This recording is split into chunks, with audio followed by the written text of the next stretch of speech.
વડોદરામાં bogus birth certificate બનાવનાર ભેજાબાજ પકડાયો અને આ છેલ્લા કેટલાક સમયથી વડોદરામાં બોગસ બર્થડે સર્ટિફિકેટ પકડાવવાના મામલાની અંદર કેટલાક મહત્વપૂર્ણ ખુલાસા સામે આવ્યા છે। વડોદરામાં છેલ્લા એક મહિનામાં આધાર કાર્ડમાં નકલી જન્મ પ્રમાણપત્ર મામલે 8 જેટલા ગુના નોંધાયા હતા।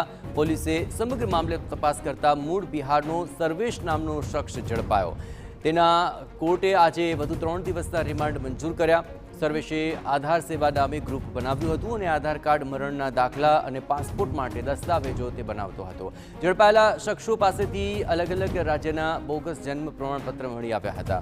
કુલ 268 જેટલા લોકોને આ પ્રકારના દસ્તાવેજો બનાવવામાં આઈડી આપ્યા હોવાનું પણ સામે આવ્યું છે। કૌભાંડના છેડા સુધી આખરે પહોંચવાનો પ્રયત્ન થઈ રહ્યો છે અને તે દિલ્હી સુધી છેડા હોય તેવી શક્યતા વ્યક્ત થઈ રહી છે। હકીકત એવી છે કે આ વેબસાઇટ ઉપર આખી એક જનરેટ ઊભી કરી અને એ લિંક છે એ દીપકભાઈને આપતા હતા અને દીપકભાઈ એમાંથી જન્મ તારીખના બોગસ દાખલા કાઢી દેતા હતા। એ પ્રકારની આખી હકીકત જાણવા મળેલી છે।